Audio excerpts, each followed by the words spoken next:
सत्यवती हृदयनन्दनो व्यासः यस्य आस्य कमलदलितं वाङ्मयममृतं जगत्पिबति भुजगभोगाभमुद्यम्य हृद्यं निजभुजं दक्षिणं लक्षणाढ्यं ललितमुद्रिक्तविज्ञानमुद्रं भज भज अनन्तमित्यालपन्तं प्रणतवान् प्राणिनां प्राणभूतं प्रणतिभिः प्रीणये पूर्णबोधम् भवदवोष्णेन तातप्यमानान् भुवि परं नाथमप्रेक्षमाणान् भुवनमान्येन च अन्येन दोष्णा भवतु भीर्मा इति नः सान्त्वयन्तम् प्रणतवान् प्राणिनां प्राणभूतं प्रणतिभिः प्रीणये पूर्णबोधम्. ಪೂಜ್ಯ ಶ್ರೀಪಾದರೇ ಮತ್ತು ಅಧ್ಯಾತ್ಮ ಬಂಧುಗಳೇ, ಆಚಾರ್ಯ ಮಧ್ವರ ಬದರಿ ಪ್ರಯಾಣ ನಡೆದದ್ದು ಮಾಘ ಶುದ್ಧ ನವಮ್ಯಾಂ ಬದರೀಂದ್ಯಯೌ 79 ವರ್ಷಾಣಿ ಭೂತ್ವಾ ಮಾನುಷ ದೃಷ್ಟಿಗಃ ಪಿಂಗಳಾಬುದ್ಧೇ ಮಾಘ ಶುದ್ಧ ನವಮ್ಯಾಂ ಬದರೀಂದ್ಯಯೌ ಅಂತ ಆಚಾರ್ಯರು ಇದೇ ಮಾಘ ಮಾಸ ಪ್ರಾರಂಭವಾಗಿದೆ. ಮಾಘ ಮಾಸದ ಶುಕ್ಲ ಪಕ್ಷದ ನವಮಿ ದಿವಸ ಆಚಾರ್ಯರು ಅವರ 79ನೆಯ ವಯಸ್ಸಿನಲ್ಲಿ, ನಮಗೆ ಆ ಹನುಮಧ್ವ ಚರಿತದಲ್ಲಿ ಬಿಟ್ಟರೆ ಇನ್ನೆಲ್ಲಿಯೂ ಈ ವಿವರಗಳು ಸಿಗೋದಿಲ್ಲ. ಹನುಮಧ್ವ ಚರಿತದಲ್ಲಿ 79 ವರ್ಷಾಣಿ ಆಚಾರ್ಯರು ನಮ್ಮ ಕಣ್ಣಿಗೆ ಕಾಣಿಸಿಕೊಂಡು ಭೂಮಿಯಲ್ಲಿ ಇದ್ದದ್ದು 79 ವರ್ಷ ಅನ್ನುವ ಮಾತು ನಮಗೆ ಅದು ಒಂದೇ ಗ್ರಂಥದ ಆಧಾರದಲ್ಲಿ ಸಿಗೋದು. ಆದರೆ ಸಾರ್ವತ್ರಿಕವಾಗಿ ಎಲ್ಲರೂ ಒಪ್ಪಿಕೊಂಡಿರತಕ್ಕಂಥ ಒಂದು ಇತಿಹಾಸ. ಅದರಿಂದ ಆಚಾರ್ಯರು ಬದರಿಗೆ ಹೋದರು ಅಂತ. ಅದರ ಬಗ್ಗೆ ಒಂದು ತಪ್ಪು ಕಲ್ಪನೆ ಇದೆ. ಆವತ್ತು ಮಾಘಶುದ್ಧ ನವಮಿ ದಿವಸ ಆಚಾರ್ಯರು ಐತರೇಯ ಪ್ರವಚನ ಮಾಡ್ತಾ ಇದ್ದಾಗ ಪುಷ್ಪವೃಷ್ಟಿಯಾಯಿತು. ಪುಷ್ಪವೃಷ್ಟಿಯಲ್ಲಿ ಅನಂತಾಸನನ ಸನ್ನಿಧಿಯಲ್ಲಿ ಆಚಾರ್ಯರು ಅದೃಶ್ಯರಾದರು ಅನ್ನುವಂಥ ಒಂದು ಶುದ್ಧಾಂಗ 100ಕ್ಕೆ 100ರಷ್ಟು ತಪ್ಪು ಕಥೆ ಎಲ್ಲರ ತಲೆಯಲ್ಲೂ ಕೂತಿದೆ. ನಾರಾಯಣ ಪಂಡಿತಾಚಾರ್ಯರು ಮಧ್ವವಿಜಯಕ್ಕೆ ವ್ಯಾಖ್ಯಾನ ಬರೆದು ಭಾವಪ್ರಕಾಶಕದಲ್ಲಿ ಹೇಳ್ತಾರೆ, ಆ ಪುಷ್ಪವೃಷ್ಟಿ ಆದ ಮೇಲೆ ಆಚಾರ್ಯರ ಕೊರಳಲ್ಲಿ ದೇವಲೋಕದಿಂದ ಬಂದು ಬಿದ್ದಂತಹ ತುಳಸಿ ಮಾಲೆಯನ್ನು ಎಲ್ಲರೂ ಕಂಡ್ರು ಅಂತ. ಅದೃಶ್ಯರಾದರೆ ತುಳಸಿ ಮಾಲೆ ಕಾಣುವುದು ಹೇಗೆ ಕೊರಳಲ್ಲಿ? ಇಷ್ಟು ಅದನ್ನೂ ನೋಡಿಕೊಳ್ಳದೆ ಏನೇನೋ ಕಥೆ ಕಟ್ಟಿ ಸುಳ್ಳು ಕಥೆಯನ್ನ ಆಚಾರ್ಯರ ಇತಿಹಾಸಕ್ಕೆ ಅಪಚಾರ ಮಾಡ್ತಾರೆ. ಆಚಾರ್ಯರ ಕೊರಳಲ್ಲಿ ತುಳಸಿ ಮಾಲೆ, ಅದು ತುಳಸಿ ಛಟಯ ಅಂತ ಹೇಳ್ತಾರೆ, ದೇವಲೋಕದ ತುಳಸಿ, ಎಲ್ಲರೂ ಕಂಡಿರೋದನ್ನು ಅಂತ ಹೇಳ್ತಾರೆ. ಹಾಗಾಗಿ ಪುಷ್ಪವೃಷ್ಟಿ ಆದದ್ದು ಅಷ್ಟೇ ಹೊರತು ಪುಷ್ಪವೃಷ್ಟಿ ಆದ ಮೇಲೆ ಅದೃಶ್ಯರಾಗಲಿಲ್ಲ. ಅದೃಶ್ಯರಾದ್ರು ಅಂತ ಬಂದದ್ದು ಕಾರಣ ಏನು ಅಂದ್ರೆ, ವಾದರಾಜರು ಅದೃಶ್ಯೋ ರೂಪಿ ಪೀಠೇಸ್ತಿ ಅನ್ನುವ ಮಾತಿನಿಂದ ಅದೃಶ್ಯರಾದ್ರು ಅಂತ. ಅದೃಶ್ಯರಾಗಿ ಇವತ್ತಿಗೂ ಸನ್ನಿಹಿತರಾಗಿದ್ದಾರೆ. ಬದರಿಯಲ್ಲಿ ವ್ಯಾಸಾಶ್ರಮದಲ್ಲಿ ದೃಶ್ಯರಾಗಿದ್ದಾರೆ ಅನ್ನುವುದಷ್ಟೇ ಅದರ ಅರ್ಥ ಹೊರತು ಅನಂತಾಸನ್ನ ಸನ್ನಿಧಿಯಲ್ಲಿ ಆಚಾರ್ಯರು ಪ್ರವಚನ ಮಾಡುವಾಗ ಅದೃಶ್ಯರಾದದ್ದಲ್ಲ. ಪ್ರವಚನ ಮಾಡಿ ಆದ ಮೇಲೆ ಅದೇ ದಿವಸ ಅಂತ ಹೇಳಲಿಕ್ಕೂ ಬರುವುದಿಲ್ಲ. ಅದು ಪ್ರವಚನ ನಡೆದದ್ದು ಮಾಘಶುದ್ಧ ನವಮಿ ಅಂತ ಹೇಳಲಿಕ್ಕೂ ಬರುವುದಿಲ್ಲ. ಅದು ಒಂದು ಘಟನೆ ಅಷ್ಟೇ. ಅದರ ನಂತರ ಒಂದು ದಿವಸ ಎಲ್ಲ ಶಿಷ್ಯರನ್ನು ಬಿಟ್ಟು ಏಕಾಕಿಯಾಗಿ ಬದರಿಗೆ ಹೊರಟು ಬದರಿಗೆ ಹೊರಟು ಹೋದ ದಿವಸ ಮಾಘಶುದ್ಧ ನವಮಿ. ಹಾಗಾಗಿ ಮಾಘಶುದ್ಧ ನವಮಿ ನಮಗೆ ಅದನ್ನ ಸಂಭ್ರಮದ ದಿವಸವೋ ದುಃಖದ ದಿವಸವೋ ಏನು ಹೇಳಬೇಕು, ಆಚಾರ್ಯನ ಕಳ್ಕೊಂಡ ದಿನ. ಆ ಮಾಘ ಮಾಸ ನಮ್ಮ ಜೀವನದ ಉದ್ದಕ್ಕೂ ಆಚಾರ್ಯರ ಸಿದ್ಧಾಂತವನ್ನು ಅನುಸಂಧಾನ ಮಾಡಬೇಕು. ವಿಶೇಷವಾಗಿ ಮಾಘ ಮಾಸದಲ್ಲಿ ಆಚಾರ್ಯರ ಜೀವನ ಚರಿತ್ರೆ, ಆಚಾರ್ಯರ ಸಂದೇಶದ ಬಗ್ಗೆ ವಿಶೇಷ ಚಿಂತನ ನಡೆಯಬೇಕು. ಈ ಉದ್ದೇಶದಿಂದ ಪರ್ಯಾಯ ಶ್ರೀಪಾದರು ಮಧ್ವನವಮಿಯ ನಂತರವೂ 16ನೇ ತಾರೀಕಿನವರೆಗೆ ಅವರ ಉದ್ದೇಶ ಇದ್ದದ್ದು 1ನೇ ತಾರೀಕಿನಿಂದ, ಮೊನ್ನೆ 1ನೇ ತಾರೀಕಿನಿಂದ 16 ತಾರೀಕಿನವರೆಗೆ 16 ದಿವಸ 16 ಸರ್ಗ ಪ್ರವಚನ ನಡೆಯಬೇಕು ಅನ್ನೋದು ಶ್ರೀಪಾದರ ಉದ್ದೇಶ ಇತ್ತು. ಯಾವುದೋ ಕಾರಣದಿಂದ 3 ದಿವಸ ಬೆಂಗಳೂರಿನಲ್ಲಿ, ಅದು ಆಚಾರ್ಯರ ಕಾರ್ಯಕ್ರಮವೇ, ಆಚಾರ್ಯರ ಮಧ್ವವಿಜಯ ಪುಸ್ತಕ ಅದನ್ನ ಮುದ್ರಣ ಮಾಡಿ ಬಿಡುಗಡೆ ಮಾಡುವ ಕಾರ್ಯಕ್ರಮ. ಅದರ ಪೂರ್ತಿ ಬಿಡುಗಡೆ ಇಲ್ಲೇ ಮಧ್ವನಮಿ ದಿವಸ ಶ್ರೀಪಾದಂಗಳವರೇ ಮಧ್ವಾಚಾರ್ಯ ಎದುರು ಆ ಪುಸ್ತಕವನ್ನು ಇಟ್ಟು ಪೂಜೆ ಮಾಡಿ ಬಿಡುಗಡೆ ಮಾಡ್ತಾರೆ. ಇವತ್ತು ಪೂಜೆ ಆಗುತ್ತೆ. ಆ ಪುಸ್ತಕ ಬಂದಿದೆ ಇಲ್ಲಿ, ಪುಸ್ತಕ ಬಂದಿದೆ, ಅದ್ರ ಬೈಂಡ್ ಬರಲಿಲ್ಲ. ಇಲ್ಲಿ ಪುಸ್ತಕ ಬಂದಿದೆ, ಅದರ ಬೈಂಡ್ ಬರಲಿಲ್ಲ. ಕವರ್ ಬೈಂಡ್ ಆಗಿ ಪುಸ್ತಕ ಇನ್ನೊಂದು 2-3 ದಿವಸದಲ್ಲಿ ಬರುತ್ತೆ. ಪೂರ್ಣ ಪ್ರಮಾಣದ ಬಿಡುಗಡೆ ಆದಮೇಲೆ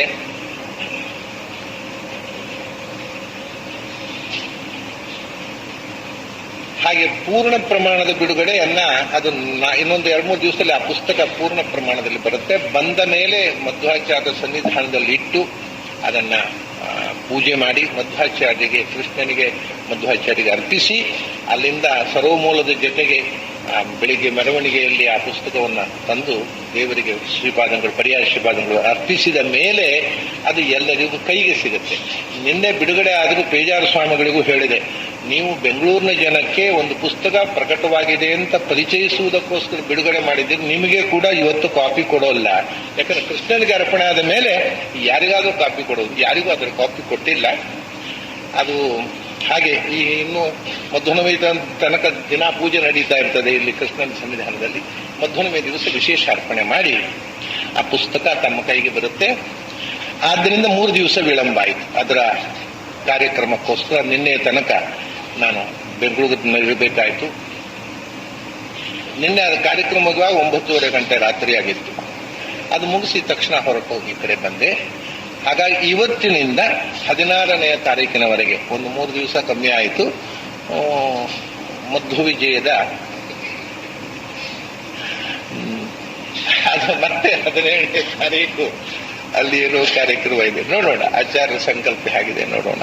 ಹೀಗೆ ಮಧ್ವವಿಜಯದ ಚಿಂತನ ಪ್ರಾಯ ಮಧ್ವನವಮಿಯ ಹಿನ್ನೆಲೆಯಲ್ಲಿ ಮಾಘ ಮಾಸದಲ್ಲಿ ಕೃಷ್ಣನ ಸನ್ನಿಧಿಯಲ್ಲಿ ಈ ಚಿಂತನ ಕಾರ್ಯಕ್ರಮ ಶ್ರೀಗಳವರೇ ಕೃಷ್ಣನ ಸನ್ನಿಧಿ ಪ್ರಾರಂಭ ಮಾಡಿದವರು. ಆ ಪರಂಪರೆಯನ್ನು ಪ್ರಾರಂಭ ಮಾಡಿದವರು. ಪಲಿಮಾರ ಮಠ ಅನೇಕ ಪರಂಪರೆಗಳನ್ನು ಪ್ರಾರಂಭ ಮಾಡಿದ ಮಠ. ಕೃಷ್ಣ ಪರ್ಯಾಯದಲ್ಲಿ ಮಧ್ವನವಮಿ ಅಂಗವಾಗಿ ಮಧ್ವವಿಜಯದ ಚಿಂತನ ಅನ್ನುವುದು ಶ್ರೀಗಳವರು ಪ್ರಾರಂಭ ಮಾಡಿದ್ರು. ಇನ್ನು ಪ್ರತಿ ಪರ್ಯಾಯದಲ್ಲೂ ಅದು ಮುಂದುವರಿಯುವಂತೆ ಆಗಲಿ ಅಂತ ನಾವೆಲ್ಲ ಆಶಿಸೋಣ. ಮಧ್ವವಿಜಯದ ಬಗ್ಗೆ ನಾನು ಅದರ ವಿಷಯವನ್ನ, ಅದರಲ್ಲಿ ಬಂದಿರತಕ್ಕಂಥ ಚರಿತ್ರೆ ಬಗ್ಗೆ, ಮಧ್ವವಿಜಯ ಅಂತ ಅಂದರೆ ಆಚಾರ್ಯರ ಜೀವನ ಚರಿತ್ರೆಯನ್ನ, ಆಚಾರ್ಯರನ್ನ ಕಣ್ಣಾರೆ ಕಂಡವರು, ವಯಸ್ಸಿನಲ್ಲಿ ತುಂಬಾ ಚಿಕ್ಕವರು. ಆಚಾರ್ಯರು ಸಾಮಾನ್ಯ 50 ವರ್ಷ ವಯಸ್ಸಾಗಿದ್ದಾಗ ಇವರು 15-20 ವರ್ಷ ವಯಸ್ಸಿರಬಹುದು ಸುಮಾರಾಗಿ. ಖಚಿತವಾಗಿ ನಮಗೆ ಎಷ್ಟು ಅಂತರ ಗೊತ್ತಿಲ್ಲ, ಆದರೂ ತುಂಬಾ ಚಿಕ್ಕವರು.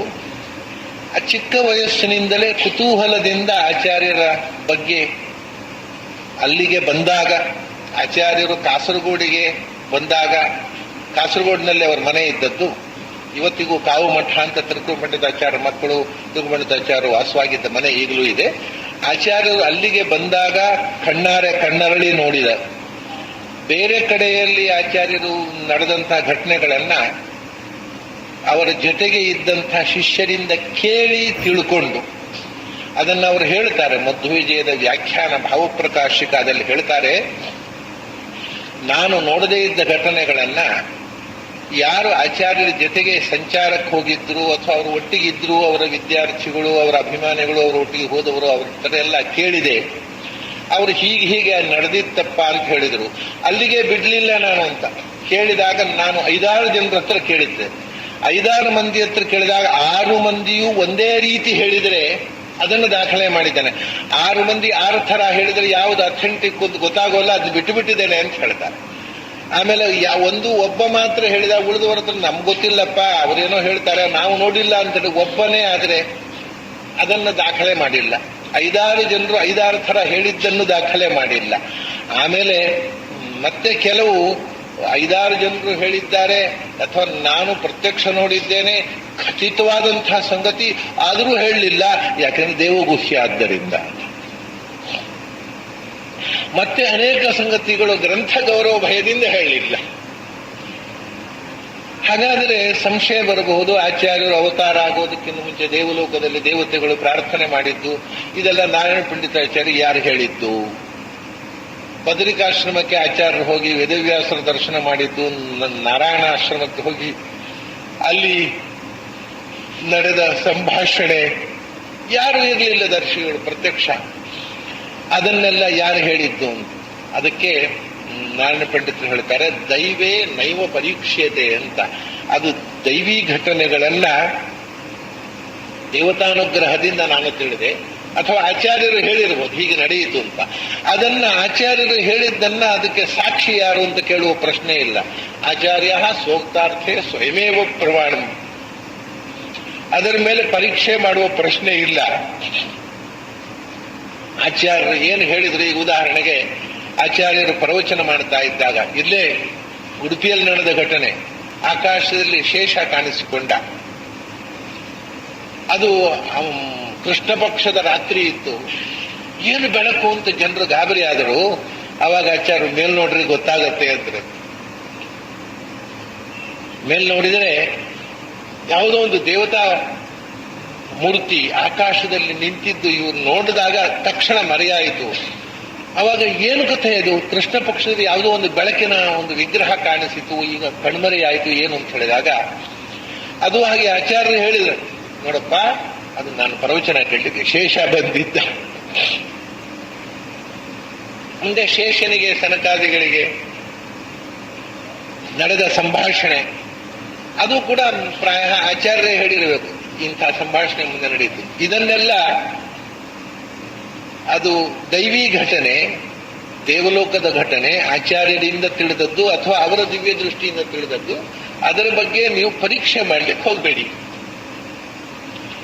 ಲೋಕದಲ್ಲಿ ನಡೆದ ಘಟನೆಯನ್ನ ಮಾತ್ರ ಅನೇಕ ದಾಖಲೆಗಳಿದ್ದಾಗ ಮಾತ್ರ ಅದನ್ನ ನಾನು ಉಲ್ಲೇಖ ಮಾಡಿದ್ದೇನೆ ಅಂತಂದ್ರೆ, ಒಂದು ಐತಿಹಾಸಿಕತೆಯ ಬಗ್ಗೆ ತುಂಬಾ ಎಚ್ಚರ ವಹಿಸಿ ರಚಿಸಿದ ಗ್ರಂಥ. ಆದರೆ ಅನೇಕ ವಿಷಯಗಳನ್ನ ನಾರಾಯಣ ಪಂಡಿತಾಚಾರ್ಯರು ಹೇಳುವುದಿಲ್ಲ. ಬಹಳ ಒಮ್ಮೊಮ್ಮೆ ನಾರಾಯಣ ಪಂಡಿತಾಚಾರ್ಯರ ಬಗ್ಗೆ ಹೀಗೆ ಮಾಡಿಬಿಟ್ರಲ್ಲ ಅಂತ ಬೇಜಾರಾಗತ್ತೆ. ಆಚಾರ್ಯರ ತಂದೆ ತಾಯಿ ಹೆಸರೇ ಹೇಳೋಲ್ಲ. ಆದರೆ ಮಣಿಮಂಜರಿಯಲ್ಲಿ ಶ್ರೀಮಧ್ವೋ ವಿಜಯೀಜ ಮಧ್ವ ವಿಜಯ ನಾರಾಯಣ ಪ್ರೋದ್ಭವ, ಯಾರು ಅದರಲ್ಲಿ ನಾರಾಯಣ ಅಂದ್ರೆ ಅವ್ರ ತಂದೆ ಹೆಸರು ಅಂತ ಹೇಳಿಲ್ಲ. ನಾರಾಯಣ ಅಂದ್ರೆ ನಾರಾಯಣ ಭಗವಂತನಿಂದ ವಾಯುದೇವರು ಹುಟ್ಟಿದ್ದು ಅಂತಾರೆ ಅರ್ಥ ಬರೆದಿದ್ದಾರೆ. ಆದರೆ ಅದರಲ್ಲಿ ಒಂದು ಶ್ಲೇಷ ಭಂಗಿಯ ತಂದೆ ಹೆಸರನ್ನು ಸೂಚಿಸಿರಬಹುದು ಅಂತ ಒಂದು ಊಹೆ ಇದೆ. ಹಾಗಾಗಿ ಅವರ ತಂದೆ ಹೆಸರು ನಾರಾಯಣ ಭಟ್ರು ಅಂತ. ಹಾಗೆ ಒಪ್ಪುವುದಾದರೆ ತಾಯಿ ಹೆಸರನ್ನು ಶ್ಲೇಷ ಭಂಗಿಯ ಸೂಚಿಸಿದ್ದಾರೆ. ಏನು ಅಂದ್ರೆ ಅಲ್ಲಿ ಒಂದು ಕಡೆ ವೇದವ್ಯಾಸರನ್ನ ಮತ್ತು ಆಚಾರ್ಯರನ್ನ ಶ್ಲೇಷ ಭಂಗಿಯಿಂದ ವರ್ಣನೆ ಮಾಡತಕ್ಕ ಒಂದು ಶ್ಲೋಕ ಇದೆ. ಅವಾಗ ಕವಿಮೀಮ ಸತ್ಯವತ್ಯಾಸ್ತನೂಜಂ ಅಂತ ವೇದವ್ಯಾಸರಿಗೆ ಹೇಳಿದ್ದಾರೆ. ಶ್ಲೇಷ ಭಂಗಿಯ ಅದು ಆಚಾರ್ಯರಿಗೆ ಅನ್ವಯ ಮಾಡಿದ್ರೆ ಆಚಾರ್ಯ ತಾಯಿ ಹೆಸರು ಸತ್ಯವತಿ ಅಂತ ಊಹೆ ಮಾಡಬಹುದು. ಅದು ಇವರು ಯಾರು ಗಮನಿಸದೇ ಇದ್ದ ಸಂಗತಿ. ಹಾಗಾಗಿ ನಾರಾಯಣ ಭಟ್ರು ಯಾರೋ ವೇದವತಿ ಅಂತ ಹೇಳಿದ್ರು. ವೇದವತಿ ಅಂತ ಹೆಸರಿರುವ ಕ್ರಮವೇ ಇಲ್ಲ ನಮ್ಮ ತುಳುನಾಡಿನಲ್ಲಿ, ಯಾರಿಗೂ ಹಿಂದೆ ಇದ್ದದಿಲ್ಲ. ಸತ್ಯವತಿ ಅಂತ ಆದ್ರೆ ಇಡಬಹುದು. ಅದು ಮತ್ತೆ ನಿಜವಾಗಿ ವೇದವ್ಯಾಸರ ತಾಯಿಯ ಹೆಸರು. ಆದ್ದರಿಂದ ಸತ್ಯವತಿ ತಾಯಿಯ ಹೆಸರು, ನಾರಾಯಣ ಭಟ್ರು ಅಂತ ತಂದೆ ಹೆಸರು ಇರಬಹುದು. ಆದರೆ ನಾರಾಯಣ ಪಂಡಿತರು ಬಾಯಿ ಬಿಟ್ಟು ಹೇಳುವುದಿಲ್ಲ. ಇದಕ್ಕಿಂತಲೂ ಆಶ್ಚರ್ಯ ಅಂದರೆ ಕೃಷ್ಣ ಪ್ರತಿಷ್ಠೆಯನ್ನು ಎಲ್ಲಿಂದ ಬಂತು ಈ ವಿಗ್ರಹ ಏನು ಅನ್ನೋ ಕಥೆ ಆ ನಾರಾಯಣ ಪಂಡಿತರು ಹೇಳುವುದಿಲ್ಲ. ಆಚಾರ್ಯರು ಮಧ್ವ ಸರೋವರದಿಂದ ಶುರುವಾಗುತ್ತೆ ಕೃಷ್ಣ ಕಥೆ. ತ್ರಿಂಶದುದ್ಯತ ನರಯಿಸು ದುರ್ಧರಾಮ್, ಆಚಾರ್ಯರು ಸರೋವರದಲ್ಲಿ ಜಲಾಧಿವಾಸಕ್ಕೆ ಇಟ್ಟರು.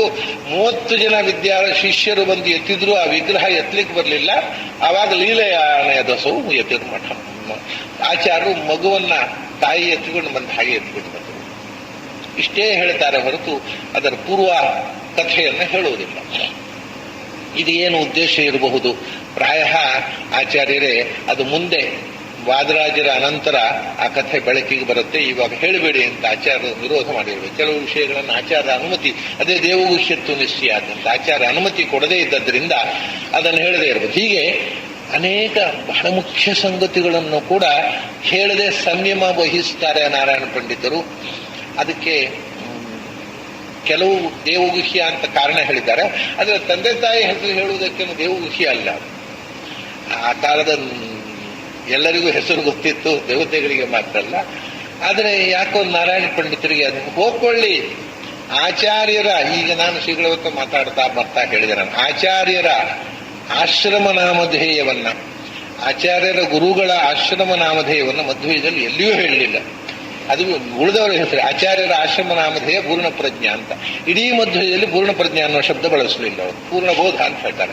ಆಚಾರ್ಯರ ಗುರುಗಳು ಅಚ್ಯುತ ಪ್ರಜ್ಞರು, ಇಡೀ ಮಧ್ವದಲ್ಲಿ ಅಚ್ಯುತ ಪ್ರಜ್ಞಾ ಅನ್ನೋ ಶಬ್ದ ಬಳಸಲ್ಲ, ಅಚ್ಯುತ ಪ್ರೇಕ್ಷಾ ಅಂತ ಬಳಸ್ತಾರೆ. ಅಂದ್ರೆ ಆ ಹೆಸರನ್ನ ಬೇರೆ ಹೇಳ್ತಾರೆ ಹೊರತು ನಿಜವಾದ ಹೆಸರನ್ನ ತದ್ವತ್ತಾಗಿ ಹೇಳುವುದಿಲ್ಲ. ಮಂತ್ರ ತುಲ್ಯ ಅನ್ನೋದು ಇರಬಹುದು, ಯಾಕಂದ್ರೆ ಮಂತ್ರವನ್ನ ಯಾವಾಗಲೂ ಆನುಪೂರ್ವಿ ಪ್ರಕಾರ ಹೇಳುವುದಿಲ್ಲ. ಗಣಪತಿ ಮಂತ್ರವನ್ನ ಆಚಾರ್ಯರು ಮೋನ ಯದಾಸ ಪ್ರಪ್ರಕ್ಷಿ ಕ್ಷಿಪ್ರ ಪ್ರಸಾದಾಯನ ಅಂತ ಹೇಳೋದಿಲ್ಲ, ಮೋನ ಯದಾಸ ಪ್ರಪ್ರಕ್ಷಿ ಇತಿ ವ್ಯತ್ಯಸ್ತೋ ವಿಘ್ನರಾಣಮನು ಅಂತ. ಹಾಗೆ ಆಚಾರ್ಯರು ಪೂರ್ಣ ಬೋಧ ಅಂತ ಹೇಳ್ತಾರೆ, ಪೂರ್ಣ ಪ್ರಜ್ಞಾ ಅಂತ. ಇಡೀ ಮಧ್ವದಲ್ಲಿ ಆ ಶಬ್ದವನ್ನು ಬಳಸಲಿಲ್ಲ. ಆಚಾರ್ಯ ಗುರುಗಳು ಅಚ್ಯುತ ಪ್ರಜ್ಞರು, ಇಡೀ ಮಧ್ವದಲ್ಲಿ ಅಚ್ಯುತ ಪ್ರಜ್ಞಾ ಅನ್ನೋ ಶಬ್ದವನ್ನು ಬಳಸಿಲ್ಲ, ಅಚ್ಯುತ ಪ್ರೇಕ್ಷ ಉದಾರ ಸ್ಫೋಟ ಅಂತ. ಆದ್ರೆ ವ್ಯಾಖ್ಯಾನ ಬರೀತಾ ಅಚ್ಯುತ ಪ್ರಜ್ಞಾ ನಾಮಾನಂ ಇತ್ಯರ್ಥ ಅಂತ ವೇದಾಂತ ತೀರ್ಥರು ಬರೀತಾರೆ, ನಾರಾಯಣ ಭಟ್ಟಾಚಾರ್ಯರು ಬರೀತಾರೆ, ವ್ಯಾಖ್ಯಾನದಲ್ಲಿ ಬರೀತಾರೆ ಅಚ್ಯುತ ಪ್ರಜ್ಞಾ. ಎಲ್ಲಿ ತನಕ ಅಂದರೆ ಸ್ವಲ್ಪ ಗಮನಿಸಿದರೆ ಗೊತ್ತಾಗತ್ತೆ. ಅಚ್ಯುತ ಪ್ರೇಕ್ಷಂ ಉದಾಹರ ಸ್ಫುಟಂ ಅಂತ ಅವರು ಆಚಾರ್ಯರ ಗುರುಗಳ ಹೆಸರು ಅಚ್ಯುತ ಪ್ರೇಕ್ಷರು ಅಂತ ಬರೆದು ಅದಕ್ಕೆ ಪ್ರೇಕ್ಷಾ ಪ್ರಜ್ಞಾ ಪ್ರತಿಭಾ ಇತಿ ಅಂತ ಕೋಶ ಕೊಟ್ಟಿದ್ದಾರೆ. ಅಲ್ಲಿ ಪ್ರೇಕ್ಷಾ ಅನ್ನೋದಕ್ಕೆ ಪ್ರಜ್ಞಾ ಪರ್ಯಾಯ ಶಬ್ದ ಅಂತ ಕೋಶ ಕೊಡುವ ಅಗತ್ಯ ಏನಿತ್ತು? ಪ್ರಜ್ಞಾ ಅನ್ನೋದು ಹೆಸರು ಆ ಕೋಶವೇ ಅಗತ್ಯ ಇಲ್ಲ. ಪ್ರೇಕ್ಷಾ ಪ್ರಜ್ಞಾ ಪ್ರತಿಭಾ ಇತಿ ಅಷ್ಟೇ ವ್ಯಾಖ್ಯಾನ. ಅಂದ್ರೆ ಪ್ರೇಕ್ಷಾ ಅಂದ್ರೆ ಪ್ರಜ್ಞಾ, ಯಾಕಂದ್ರೆ ಅದು ಹಲಾಯುಧ ಕೋಶ. ಅದು ಪ್ರೇಕ್ಷಾ ಪ್ರಜ್ಞಾ ಪ್ರತಿಭಾ ಹಲಾಯುಧ. ಅದು ಕೆಲವರು ಪ್ರೇಕ್ಷಾ ಪ್ರಜ್ಞಾ ಪ್ರತಿಭೆ ಇತಿ ಅದೇನೋ ಅವರೇ ವ್ಯಾಖ್ಯಾನ ಬರೆಸ್ಕೊಂಡು ಬಿಟ್ಬಿಟ್ಟಿದ್ದಾರೆ, ಅದು ಹಲಾಯುಧ ಕೋಶ. ಅದು ಹಲಾಯುಧ ಕೋಶದಲ್ಲಿ ಪ್ರೇಕ್ಷಾ ಅನ್ನೋ ಶಬ್ದ ಪ್ರಜ್ಞಾ ಶಬ್ದದ ಪರ್ಯಾಯವಾಚಿ ಅಂತ ಅನ್ನೋದಕ್ಕೆ ಕೋಶ ಕೊಟ್ಟದ್ದು ಯಾಕೆ ಅಂದ್ರೆ ಅಚ್ಯುತ ಪ್ರಜ್ಞಾ ಅನ್ನೋದು ಅವರ ಹೆಸರನ್ನು ಸೂಚಿಸೋಕ್ಕೋಸ್ಕರ. ಹೀಗೆ ಸೂಚನೆ ಮಾಡ್ತಾರೆ ಹೊರತು ಸ್ಪಷ್ಟವಾಗಿ ಮುಖತಃ ಅವರು ಒಂದು ಕಡೆಯೂ ಅಚ್ಯುತಾತ್ಮ ಅಂತ ಹೇಳ್ತಾರೆ, ಒಂದು ಕಡೆ ಅಲ್ಲಿ ಹಾಗೆ ಅಚ್ಯುತೇ ಆತ್ಮ ಯಸ್ಯ ಸಹ ಅಚ್ಯುತಾತ್ಮ ಅಚ್ಯುತ ಪ್ರಜ್ಞಾ ಅಂತ ವ್ಯಾಖ್ಯಾನ ಅವರು ನಾರಾಯಣ ಬಿಡದ. ಹಾಗಾಗಿ ಅಚ್ಯುತ ಪ್ರಜ್ಞರು ಅಂತ ಅವರ ಹೆಸರು ಅನ್ನೋದಕ್ಕೆ ಸಂಶಯವೇ ಇಲ್ಲ, ನಿರ್ವಿವಾದವಾಗಿ ಸಿದ್ಧವಾಗಿದೆ. ಆದ್ರೆ ಹೇಳೋಲ್ಲ ಅವರು. ಪೂರ್ಣ ಪ್ರಜ್ಞರು ಯಾರಿಗೂ ಸಂಶಯ ಇಲ್ಲ. ಆದ್ರೆ ಅವರು ಪೂರ್ಣ ಬೋಧ ಅಂತ ಹೇಳ್ತಾರೆ, ಪೂರ್ಣ ಪ್ರಮತಿ ಹೇಳ್ತಾರೆ, ಪೂರ್ಣೇಕ್ಷ ಅಂತ ಹೇಳ್ತಾರೆ. ಪೂರ್ಣ ಪ್ರಜ್ಞೆ ಶಬ್ದವನ್ನು ಇಡೀ ಮಧ್ವದಲ್ಲಿ ಬಳಸಲಿಲ್ಲ. ಹೀಗೆ ಕೆಲವು ವಿಷಯದಲ್ಲಿ ಅವರು ನಿಗೂಢವಾಗಿ ಹೇಳ್ತಾರೆ. ಅದನ್ನೆಲ್ಲ ಗಮನಿಸಿಕೊಂಡು ನಾವು ಮಧ್ವವಿಜಯವನ್ನು ಓದಿದರೆ ಮಾತ್ರ ಮಧ್ವವಿಜಯ ಹೆಚ್ಚು ಅರ್ಥಪೂರ್ಣವಾಗುತ್ತೆ. ಇಲ್ಲದಿದ್ದರೆ ಏನೋ ಒಂಥರ ಆಗತ್ತೆ ಅಷ್ಟೆ. ಇಷ್ಟು ಹಿನ್ನೆಲೆ.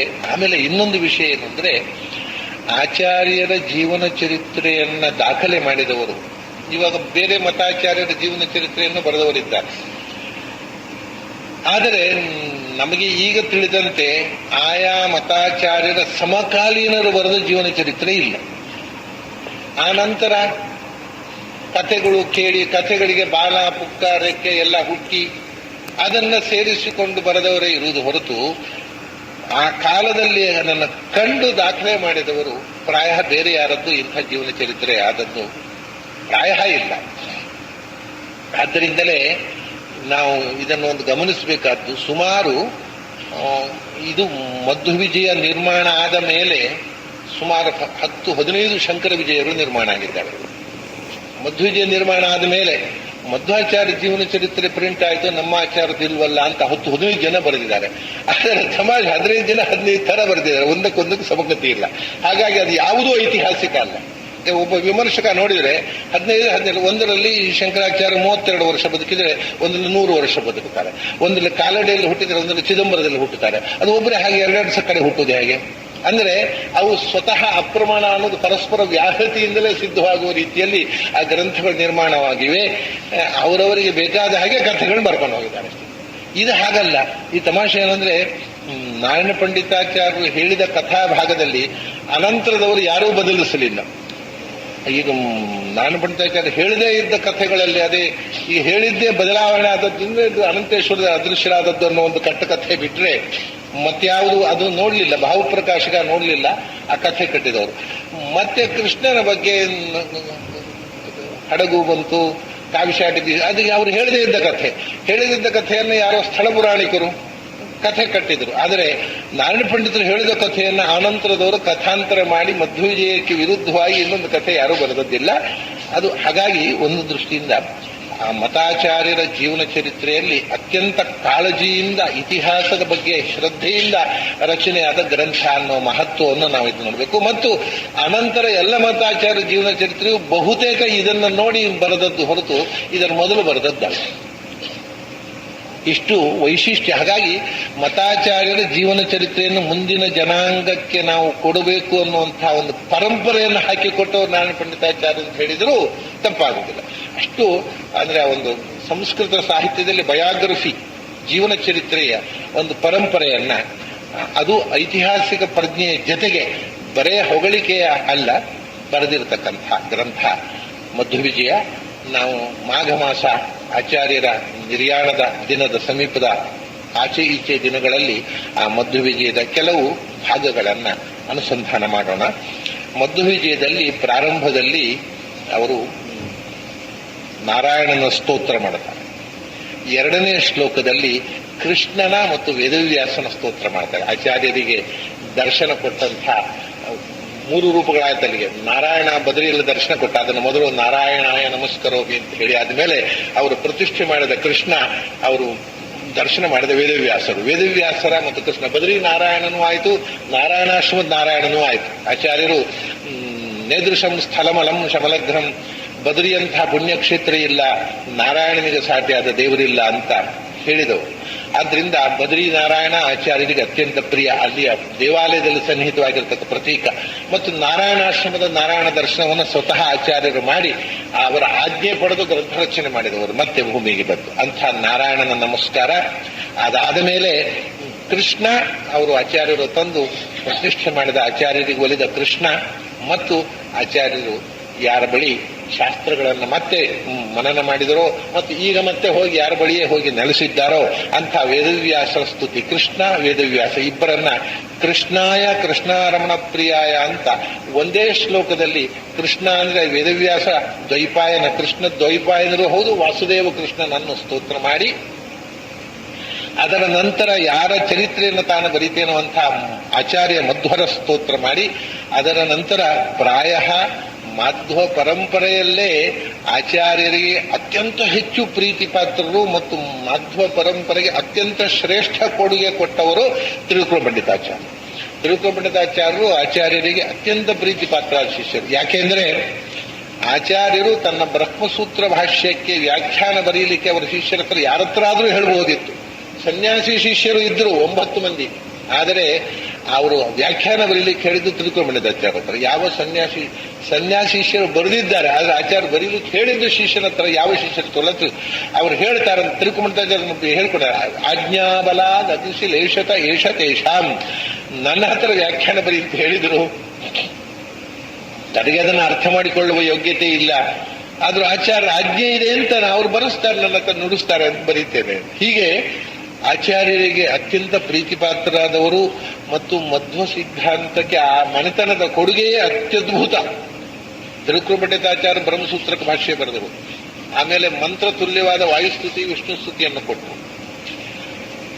ಆಮೇಲೆ ಅವರ ತಮ್ಮಂದಿರು ಶಂಕರ ಪಂಡಿತಾಚಾರ್ಯ ಅವರು ಇವರು ಬ್ರಹ್ಮಸೂತ್ರ ಭಾಷ್ಯಕ್ಕೆ ವ್ಯಾಖ್ಯಾನ ಬರೆದ್ರೆ ಅವರ ಅನುವ್ಯಾಖ್ಯಾನಕ್ಕೆ ಮತ್ತು ನ್ಯಾಯವಿವರಣಕ್ಕೆ ವ್ಯಾಖ್ಯಾನ ಬರೆದರು. ಅನುವ್ಯಾಖ್ಯಾನ ಸಂಬಂಧ ದೀಪಿಕಾ, ನ್ಯಾಯವಿವರಣ ಸಂಬಂಧ ದೀಪಿಕಾ ಅಂತ 2 ಗ್ರಂಥ ಬರೆದರು. ಆಮೇಲೆ ಅನುವ್ಯಾಖ್ಯಾನ ಸಂಬಂಧ ದೀಪಿಕಾದಲ್ಲಿ ಅದು ಹೆಸರಿಗೆ ತಕ್ಕ, ಅದು ವ್ಯಾಖ್ಯಾನವೇ ಅಲ್ಲ, ಸಂಬಂಧ ದೀಪಿಕಾ. ಒಂದು ಶ್ಲೋಕಕ್ಕೂ ಮತ್ತು ಅವತರಣಿಕಾ, ಅದು ಅವತರಣಿಕೆ ಮಾತ್ರ, ಅರ್ಥವೇ ಇಲ್ಲ. ಒಂದು ಶ್ಲೋಕದಿಂದ ಮತ್ತೊಂದು ಶ್ಲೋಕಕ್ಕೆ ಅವತರಣಿಕಾ, ವಿಚಿತ್ರ ವ್ಯಾಖ್ಯಾನ. ಅದು ಯಾವ ಒಂದು ಶ್ಲೋಕಕ್ಕೂ ಅರ್ಥ ಬರಲಿಲ್ಲ ಅವರು. ಇತ್ಯತಃ ಮುಂದಿನ ಶ್ಲೋಕಕ್ಕೆ ಅವತರಣಿಕೆ, ಅವತರಣಿಕಾ ವ್ಯಾಖ್ಯಾನ ಅದು. ಆದ್ರಿಂದ ನಾರಾಯಣ ಪಂಡಿತಾಚಾರ್ಯರು ಮತ್ತೆ ನಯಚಂದ್ರಿಕಾ ಅಂತ ಅನುವ್ಯಾಖ್ಯಾನ ವ್ಯಾಖ್ಯಾನ. ಹಾಗಾಗಿ ಆ ಮನೆತನದ ಇಬ್ಬರು ಅನುವ್ಯಾಖ್ಯಾನಕ್ಕೆ ವ್ಯಾಖ್ಯಾನ ಬರೆದರು. ನ್ಯಾಯ ವಿವರಣಕ್ಕೆ ಶಂಕರ ಪಂಡಿತಾಚಾರ್ಯ ಬರೆದರು. ಮತ್ತೆ ತತ್ವಪ್ರದೀಪ ಭಾಷ್ಯಕ್ಕೆ ತ್ರಿವಿಕ್ರಮ ಪಂಡಿತಾಚಾರ್ಯ ಬರೆದರು. ಮತ್ತೆ ಉಳಿದದ್ದು ಸಂಗ್ರಹ ಭಾಷ್ಯ, ಸರ್ವಶಾಸ್ತ್ರಾರ್ಥ ಸಂಗ್ರಹ ಅಥವಾ ಸಂಗ್ರಹ ಭಾಷಾ ಅಂತ. ಅದಕ್ಕೆ ನಾರಾಯಣ ಪಂಡಿತಾಚಾರ್ಯರ ಮಕ್ಕಳು ವಾಮನ ಪಂಡಿತಾಚಾರ್ಯ ವ್ಯಾಖ್ಯಾನ ಮಾಡಿದರು. ಹೀಗೆ ಆಚಾರ್ಯರ ಬ್ರಹ್ಮಸೂತ್ರ ಪ್ರಸ್ಥಾನದ ಮೇಲೆ ಬರೆದ 4 ಗ್ರಂಥಗಳಿಗೂ ಆ ಮನೆತನದವರ ವ್ಯಾಖ್ಯಾನವೇ ಅತ್ಯಂತ ಪ್ರಾಚೀನ ವ್ಯಾಖ್ಯಾನ. ಆಮೇಲೆ ತ್ರೈವಿಕ್ರಮಾರ್ಯ ದಾಸರು ಉಪನಿಷತ್ತುಗಳಿಗೆ ಭಾಷ್ಯಕ್ಕೆ ವ್ಯಾಖ್ಯಾನ ಬರೆದರು. ಅವರು ಪ್ರಾಯ 10 ಉಪನಿಷತ್ ಭಾಷ್ಯಗಳಿಗೆ ಬರೆದಿರಬೇಕು. ನಮ್ಮ ದುರ್ದೈವದಿಂದ ಸಿಕ್ಕಿರೋದು 6ಕ್ಕೆ. ಅದು ಒಂದು ಸುದೈವ. 6ಕ್ಕೆ ಸಿಕ್ಕಿದೆ ಅನ್ನೋದು ಸಂತೋಷ, 4ಕ್ಕೆ ಸಿಗಲಿಲ್ಲ ಅನ್ನೋದು ದುಃಖ. 6ಕ್ಕೆ ಸಿಕ್ಕಿದೆ ಅಲ್ವ, ಅದು ಈ ತನಕ ಮಾಧ್ವ ಪರಂಪರೆಯಲ್ಲಿ ಏನು ಉಪನಿಷತ್ತುಗಳಿಗೆ ವ್ಯಾಖ್ಯಾನಗಳು ಪ್ರಕಟವಾಗಿವೆ ಅದು ಎಲ್ಲಕ್ಕಿಂತಲೂ ಭಿನ್ನವಾದ ಅರ್ಥ ಬರೀತಾರೆ. ಅದು ಇವತ್ತಿಗೂ ಮಾಧ್ವರಿಗೆ ಗೊತ್ತಿಲ್ಲ, ಪ್ರಕಟ ಆಗಿಲ್ಲ. ಅತ್ಯಂತ ಅಪೂರ್ವ ಅರ್ಥ ಬರೆದಿದ್ದಾರೆ. ಅದು ಗೊತ್ತಾದರೆ ಅನಂತರದ ವ್ಯಾಖ್ಯಾನ ಪರಂಪರೆಗಳೆಲ್ಲ ಬಿದ್ದು ಹೋಗ್ತವೆ. ಅಷ್ಟು ಸುಂದರವಾದ ವ್ಯಾಖ್ಯಾನ ವಾಮನ ಪಂಡಿತಾಚಾರ್ಯ ಬರೆದಂತಹದ್ದು. ಅದು 6. ಹೀಗೆ ಯಾಕೆ ಹೇಳಿದೆ ಅಂದರೆ, ನಾರಾಯಣ ಪಂಡಿತಾಚಾರ್ಯಂತೂ ಮಧ್ವವಿಜಯ ಒಂದು ಬರೆದರು. ಅದಕ್ಕೆ ಆಮೇಲೆ ತತ್ವ ನಿರ್ಣಯಕ್ಕೆ ತತ್ವಮಂಜರಿ ಅಂತ ಬರೆದರು. ಹಾಗಾಗಿ ತತ್ವ ನಿರ್ಣಯಕ್ಕೆ ವ್ಯಾಖ್ಯಾನ, ಅನುವ್ಯಾಖ್ಯಾನ, 2 ವ್ಯಾಖ್ಯಾನ ನಾರಾಯಣ ಪಂಡಿತಾಚಾರ್ಯ ಬರೆದರು. ಇದಾದ ಮೇಲೆ ಇನ್ನೂ ಅನೇಕ ಆಚಾರ್ಯ ಗ್ರಂಥಗಳಿಗೆ ಅವರು ಬರೆದಿದ್ದಾರೆ ಅಂತ ಐತಿಹ್ಯ ಉಂಟು, ಸಿಕ್ಕಿಲ್ಲ. ಅದಲ್ಲದೆ ಆಚಾರ್ಯ ಜೀವನ ಚರಿತ್ರೆಯನ್ನು ಬರೆದರು.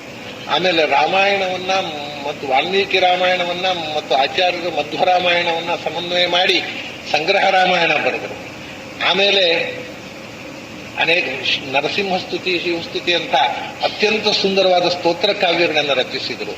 ಆಮೇಲೆ ಮಧ್ವವಿಜಯದ ಜೊತೆಗೆ ಮಣಿಮಂಜರಿ ಅಂತ ಒಂದು ವಿವಾದಗ್ರಸ್ತವಾದಂತಹ ಗ್ರಂಥವನ್ನು ಬರೆದಿದ್ದಾರೆ. ಮಧ್ವವಿಜಯ ಅದಕ್ಕೆ ವ್ಯಾಖ್ಯಾನ ಅವರೇ ಬರೆದರು, ಭಾವಪ್ರಕಾಶಕ ಅಂತ.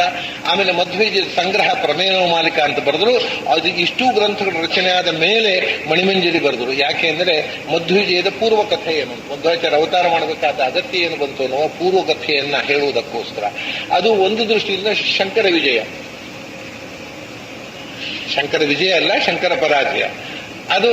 ಆದರೆ ನಾನು ಹೇಳಿದೆ, ಶಂಕರಾಚಾರ್ಯರ ಕಥೆ 10-15 ಪುಸ್ತಕಗಳಲ್ಲಿ 10-15 ಥರ ಇದೆಯಲ್ಲ, ಆ 15 ಥರದಲ್ಲಿ ನಿಜವಾದ ಕಥೆ ಯಾವುದು ನೋಡ್ಬೇಕಾದ್ರೆ ಇದನ್ನು ನೋಡ್ಬೇಕು. ಆ ಥರ ಇದೆ. ಯಾಕೆಂದ್ರೆ ನಾರಾಯಣ ಪಂಡಿತಾಚಾರ್ಯ ಏನು ಕಥೆ ಬರೆದಿದ್ದಾರೆ ಆ ಕಥೆ 2-3 ಶಂಕರ ವಿಜಯದಲ್ಲಿ ಇದೆ. ಉಳಿದವರೆಲ್ಲ ಚೇಂಜ್ ಮಾಡಿಕೊಂಡು ಹೋಗಿದ್ದಾರೆ. ಅದು ಹಾಗಾಗಿ ಮಧ್ವವಿಜಯದ ಪ್ರಕಟ ಆದಮೇಲೆ ಮಣಿಮಂಜರಿಯನ್ನ ಪ್ರಕಟ ಮಾಡಿ ಅದರ ಮುನ್ನುಡಿಯಲ್ಲಿ ಎಲ್ಲಾ ಶಂಕರ ವಿಜಯಗಳ ಕಥೆ ಕೊಟ್ಟು ಇದು ಯಾಕೆ ಪ್ರಮಾಣ ಅನ್ನೋದನ್ನು ತೋರಿಸುವ ಒಂದು ಪುಸ್ತಕ ಬರೀಬೇಕು ಅಂತ ಸಂಕಲ್ಪ ಮಾಡಿದ್ದೇನೆ. ಪರಿಹಾರ ಶ್ರೀಗಳವರು ದೇವರ ಪ್ರಾರ್ಥನೆ ಮಾಡಿದರೆ ಆಗತ್ತೆ ಅದು. ಹೀಗೆ ನಾರಾಯಣ ಪಂಡಿತರ ಕೊಡುಗೆ ಅನನ್ಯವಾದ ಕೊಡುಗೆ. ಅದರಲ್ಲಿ ಬಹಳ ಮಹತ್ವದ್ದು ಆಚಾರ್ಯರ ಜೀವನ ಚರಿತ್ರೆಯನ್ನು ದಾಖಲಾಗಿರ್ತದೆ. ಇಲ್ಲದೇ ಇದ್ರೆ ಇವತ್ತಿಗೆ ಕಟ್ಟುಕಥೆಗಳು ಬೆಳೆದು ಹೋಗ್ತಿದ್ವು. ನಮ್ಗೆ ಗೊತ್ತಿದೆ, ನಮ್ಮಲ್ಲಿ ಕಟ್ಟುಕಥೆಗಳು ಎಷ್ಟು ಪ್ರಚಂಡ ಅಂದರೆ ಇತಿಹಾಸಕ್ಕಿಂತ ಕಟ್ಟುಕಥೆಗಳಿಗೆ ಪ್ರಾಬಲ್ಯ ಜಾಸ್ತಿ.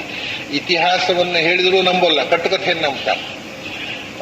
ಅಷ್ಟು ಬಲಿಷ್ಠವಾದ ಕಟ್ಟುಕಥೆಯ ಸಾಮ್ರಾಜ್ಯದಲ್ಲಿ ಆಚಾರ್ಯರ ಬಗ್ಗೆ ಒಂದು ಅಥೆಂಟಿಕ್ ಆದ ಕಥೆಯನ್ನು ಕೊಟ್ಟದ್ದು ಅಂಥ ತ್ರಿವಿಕ್ರಮ ಪಂಡಿತಾಚಾರ್ಯರು, ಇವರ ತಂದೆ ಗ್ರಂಥಕಾರ. ಆಚಾರ್ಯರ ಹತ್ರ 7-8 ದಿವಸ ಸಪ್ತಾಷ್ಟಾನಿ ದಿನಾನಿ ಅಂತ ಮಧ್ವದಲ್ಲಿರೋದು. ಎಲ್ಲರೂ ತಪ್ಪರ್ಥ ಹೇಳ್ತಾರೆ 15 ದಿವಸ ಅಂತ. ಯಾವ ಸಂಸ್ಕೃತ ಭಾಷೆ ಗೊತ್ತಿದ್ದವರಿಗೂ ಗೊತ್ತಿದೆ ಸಪ್ತಾಷ್ಟಾನಿ ಅನ್ನೋದಕ್ಕೆ 15 ಅಂತ ಅರ್ಥ ಆಗೋಲ್ಲ. ಅಷ್ಟೌಚ ಸಪ್ತಾಷ್ಟವು ಆಗುತ್ತೆ, ಅಥವಾ ಸಪ್ತಾಷ್ಟ ಅಂತ ಆಗುತ್ತೆ. ಸಪ್ತಾಷ್ಟಾನಿ ಆಗುವುದಿಲ್ಲ, ಸಪ್ತವ ಅಷ್ಟವ್ವ ಸಪ್ತಾಷ್ಟಾನಿ ಅಂತ. ಸ್ವಲ್ಪ ವ್ಯಾಕರಣ ಓದಿದವರಿಗೆ ಗೊತ್ತಾಗತ್ತೆ. ಅದರಿಂದ ಸಪ್ತಾಷ್ಟಾನಿ ದಿನಾನಿ ಅಂದ್ರೆ 7-8 ದಿವಸ ಅಂತ ಅರ್ಥ, 15 ದಿವಸ ಅಲ್ಲ. ಅಂದರೆ ಸಂಸ್ಕೃತ ವ್ಯಾಕರಣದ ಪ್ರಕಾರ ಆಗುವುದಿಲ್ಲ. ನಾರಾಯಣ ಪಂಡಿತರು ಅದನ್ನ ಸಹಜ, ಅದು 7-8 ದಿವಸವಾದಾಯಿತು ಆಡು ಮಾತು ಎಷ್ಟು ಸಹಜವಾಗಿದೆ. ಸಪ್ತಾಷ್ಟಾನಿ ತ್ರಿವಿಕ್ರಮ ಪಂಡಿತರು ಆಚಾರ್ಯರು ಎಷ್ಟು ಪ್ರಚಂಡ ಅಂತಂದ್ರೆ, ಬುದ್ಧಿಸಾಗರ, ವಾದಿಸಿಂಹ, ವಾಸುದೇವ ಪಂಡಿತ ಮೊದಲಾದವರು ಆ ಕಾಲದ ಮಹಾಮಹಾ ತರ್ಕ ಪಂಡಿತರು ಬಂದಾಗ ಅವರು ವಾದ ಮಾಡ್ತಾ ಇನ್ನೊಬ್ಬರಿಗೆ ಉತ್ತರ ಕೊಡಲಿಕ್ಕೆ ಸಾಧ್ಯ ಇಲ್ಲದಷ್ಟು ಗಾಬರಿಗೊಳಿಸುವ ವಾದಿಗಳು ಬಂದಾಗ ಆಚಾರ್ಯರು ಕೆಲವೇ ಮಾತುಗಳಿಂದ ಅವರನ್ನು ಸೋಲಿಸಿದರು. ಕೆಲವೇ ಮಾತುಗಳಿಂದ ಅವರಿಗೆ ಇವ್ರ ಮಾತುಗಳಿಗೆ ಉತ್ತರ ಕೊಡಲಿಕ್ಕೆ ಆಗಲಿಲ್ಲ. ಅಂಥ ಆಚಾರ್ಯರ ಹತ್ರ 7-8 ದಿವಸ ವಾದ ಮಾಡಿದ್ದಾರೆ ಅನ್ನೋದು ಸಣ್ಣ ಸಂಗತಿಯಲ್ಲ. 15 ಬಿಡಿ, 7-8 ದಿವಸ ದೊಡ್ಡದು. ಇನ್ನು ಕೆಲವರಿಗೆ 15 ಸಮಾಧಾನ ಆಗಲಿಲ್ಲ, 8-7 56 ದಿವಸ ಅಂತ ಹೇಳೋರು ಇದ್ದಾರೆ. ಇವೆಲ್ಲ ಅದು 7-8 ಸಪ್ತ ಅಷ್ಟ, ಅದು ಸಪ್ತ ಇಂಟು ಅಷ್ಟ ಅಂತ. ಅದೆಲ್ಲ ಅರ್ಥಶೂನ್ಯವಾದಂತಹ ವಿವರಗಳು. ವಾಸ್ತವಿಕವಾಗಿ 7-8 ದಿವಸ ಚರ್ಚೆ ಮಾಡಿದರು. ತ್ರಿವಿಕ್ರಮ ಪಂಡಿತರಲ್ಲಿದ್ದ ಎಲ್ಲಾ ಪ್ರಶ್ನೆಗಳಿಗೂ ಉತ್ತರ ಸಿಕ್ಕಿತು. ಆಮೇಲೆ ಹಾಕಲಿಕ್ಕೆ ಪ್ರಶ್ನೆಯೇ ಇರಲಿಲ್ಲ. ಆಮೇಲೆ ಶಿಷ್ಯರಾದರು. ಹೀಗೆ ಮೊದಲು ಆ ಕಾಲದ ಶ್ರೇಷ್ಠ ಅದ್ವೈತ ವಿದ್ವಾಂಸನಾಗಿ ಆಚಾರ್ಯರಿಂದ ಪ್ರಭಾವಿತರಾಗಿ ಆಚಾರ್ಯರ ಶಿಷ್ಯರಾದವರು ಅವರ ಮಕ್ಕಳು ನಾರಾಯಣ ಪಂಡಿತರು. ಹಾಗಾಗಿ ತಂದೆಯ ಪ್ರಭಾವ, ಆಚಾರ್ಯರ ಪ್ರಭಾವ ತಂದೆಯಿಂದಲೇ ತನ್ನ ಮೇಲೆ ಬಂದು ಆ ಜೀವನ ಜೊತೆಯನ್ನು ಬರೆದವರು. ಅದಕ್ಕೋಸ್ಕರ ತಂದೆಯನ್ನ ತ್ರಿವಿಕ್ರಮಾದಿಯನ್ನು ಪ್ರಣಮಾಮಿ ವರ್ಯಾನ್, ತಂದೆಯ ನಮಸ್ಕಾರ ಮಾಡಿ ವಾಯುದೇವರ ಕಥೆಯನ್ನು ಹೇಳ್ತೇನೆ, ವಾಯುದೇವರ ಅವತಾರದ ಕಥೆಯನ್ನು ಹೇಳ್ತೇನೆ. ಯಾಕೆಂದ್ರೆ ಅವತಾರಗಳು 3. ಮೊದಲು ರಾಮಾವತಾರ ಕಾಲದಲ್ಲಿ ಆಂಜನೇಯ, ಕೃಷ್ಣಾವತಾರದಲ್ಲಿ ಭೀಮಸೇನ, ಅನಂತರ ವೇದವ್ಯಾಸರ ದರ್ಶನ ಮಾಡಿ ಬಂದಂಥ ಮಧ್ವರೂಪ. ವಾಯೋ ಅವತಾರ ಲೀಲಾಂ ವಕ್ಷ್ಯಾಮಿ ಅಂತ. ಅದಕ್ಕೆ ಅವರೇ ಭಾವಪ್ರಕಾಶಿಗಾದಲ್ಲಿ ತಮಾಷೆ ಅಂದ್ರೆ ವಾಯೋ ಅವತಾರ ಲೀಲಾ ಅಂತಿದೆ. ವಾಯುನ ಅವತಾರ ಅಂದ್ರೆ ಮಧ್ವಾಚಾರ್ಯ ಲೀಲೆಯನ್ನು ಹೇಳ್ತೇನೆ ಅಂತ ಅರ್ಥ ಮಾಡಿಕೊಳ್ಳಬೇಡಿ. ಅವತಾರ ಲೀಲಾಂ ಅನ್ನೋದಕ್ಕೆ ಭಾವಪ್ರಕಾಶಿಕ ಅವತಾರಾಣಾಂ ಲೀಲಾಂ, 3 ಅವತಾರಗಳ ಲೀಲೆಯನ್ನು ಬರೀತೇನೆ. ಮೊದಲನೇ ಸರ್ಗದಲ್ಲಿ ಆಂಜನೇಯನ ಕಥೆ ಮತ್ತು ಭೀಮಸೇನನ ಕಥೆ. 2ನೇ ಸರ್ಗದಿಂದ 16ನೇ ಸರ್ಗದವರೆಗೆ 15 ಸರ್ಗಗಳಲ್ಲಿ ಅವತಾರಾಣಾಂ ಲೀಲಾಂ ವಕ್ಷ್ಯಾಮಿ ಅಂತ ಪ್ರತಿಜ್ಞೆ ಮಾಡಿ, ಆಮೇಲೆ ಕಥೆಗಳನ್ನ ನಾನು ಆಚಾರ್ಯರ ಕಥೆಗಳನ್ನ ಪೋಣಿಸಿ ಹೇಳುವಷ್ಟು ಜಾಣ ಅಲ್ಲ. ಅದನ್ನು ನಾನು ಹೇಳುವುದರಲ್ಲಿ ಹೆಚ್ಚು ಕಮ್ಮಿ ಆಗಬಹುದು. ಮುಂದೆ ಹಿಂದೆ ಪೂರ್ವಾಪರೀಕಾರ ವಥಾವರಂ ವಾ ಕ್ಷಾಮ್ಯಂತು ಮೇಹಂತ ಮುಹುರ್ಮಹಂತಹ, ಮುಂದೆ ಹಿಂದೆ ಆಗಬಹುದು. ನಾನು ನೆನಪಾದಾಗ ಹೇಳ್ಕೊಂಡು ಹೋಗ್ತೀನಿ, ಅದನ್ನು ಕ್ರೊನೋಲಾಜಿಕಲ್ ಆಗಿ ಹೇಳಿದ್ದೇನೆ ಅಂತ ತಿಳ್ಕೊಂಡು ಎಲ್ಲ ಈ ಘಟನೆ ನಂತರ ಈ ಘಟನೆ ನಡೆಯಿತು ಅಂತ ಹೀಗೇನು ಯೋಚನೆ ಮಾಡಬೇಡಿ ಅಂತೆಲ್ಲ ಅದರ ಪ್ರಸ್ತಾವನೆ ಹೇಳಿಕೊಂಡು, ಆನಂತರ ಪ್ರಥಮ ಸರ್ಗದಲ್ಲಿ ಆಂಜನೇಯ ಹನುಮಂತನ ಕಥೆ, ಆಮೇಲೆ ಭೀಮಾವತಾರದ ಕಥೆಯನ್ನ ಸಂಕ್ಷಿಪ್ತವಾಗಿ ಆದರೆ ಬಹಳ ಸುಂದರವಾಗಿ ಆ ಕಥೆಯನ್ನು ಸಂಗ್ರಹ. ಅವ್ರು ಏನು ಅಂದ್ರೆ ಹನುಮಂತನ ಕಥೆ ಅದು ರಾಮನ ಕಥೆ, ರಾಮನ ಕಥೆ ಹನುಮಂತನ ಕಥೆ ಜೊತೆಯಾಗಿ ಬರಬೇಕು. ಹಾಗೆ ಭೀಮನ ಕಥೆ ಮತ್ತು ಕೃಷ್ಣನ ಕಥೆ ಇದು ಜೊತೆಯಾಗಿ ಹೆಣೆದುಕೊಂಡು ಬರುವಂತೆ ರಾಮಾಯಣ ಮಹಾಭಾರತದ ಸಂಗ್ರಹ ಮಾಡಿ. ಪ್ರಥಮ ಸರ್ಗ ಅಂದ್ರೆ ರಾಮಾಯಣ ಮಹಾಭಾರತಗಳ ಸಂಗ್ರಹ. ಅದು ಈ ಪರಂಪರೆಯನ್ನು ಅವರು ಎಲ್ಲೂ ಬಿಡೋಲ್ಲ. ಮಣಿಮಂಜರಿಯಲ್ಲೂ ಮೊದಲು 2 ಸರ್ಗೆಯಲ್ಲಿ ರಾಮಾಯಣ, ಮತ್ತೊಂದು 2 ಸರ್ಗೆಯಲ್ಲಿ ಕೃಷ್ಣನ ಕಥೆ ಹೇಳಿ ಆಮೇಲೆ ಹೇಗೆ ಆಚಾರ ಅವತಾರ ಮಾಡಬೇಕಾದಂತಹ ದುರ್ವಾದಗಳು ದೇಶದಲ್ಲಿ ಬೆಳೆಯಿತು ಅನ್ನುವುದನ್ನು ಹೇಳ್ತಾರೆ. ಹಾಗಾಗಿ ರಾಮಾವತಾರ ಕೃಷ್ಣಾವತಾರದ ಕಥೆಯನ್ನು ಮೊದಲು ಅನುಸಂಧಾನ ಮಾಡಿಕೊಂಡು ಸಂಭಾವ್ಯತಮಹಾಂ ತ್ರಿಲೋಕ್ಯಾಂ ಪ್ರಾಣೇಶ್ವರ ಪ್ರಾಣಿಗಣ ಪ್ರಣೇತ ಗುರುಸತಾಂ ಕೇಸರಿನೋ ಗೃಹೇಭೂತ್. ಇಲ್ಲಿ ಒಂದು ರಾಮಾಯಣದಲ್ಲಿ ಇಲ್ಲದೇ ಇದ್ದ ಕೆಲವು ಅಪೂರ್ವ ವಿಷಯಗಳನ್ನು ಮಧ್ವದಲ್ಲೂ ಹೇಳ್ತಾರೆ ಅವರು. ಕೇಸರಿ ಮತ್ತು ಅಂಜನ ಇವರು ಕಪಿ ಲೋಕದಲ್ಲಿ ಬಹಳ ವೀರನಾಗಿರತಕ್ಕಂಥವ. ಹಾಗೆ ಏನಾಯಿತು ಅಂದ್ರೆ ಒಂದು ಪ್ರಸಂಗ ನಡೆಯಿತಂತೆ. ಋಷಿಗಳು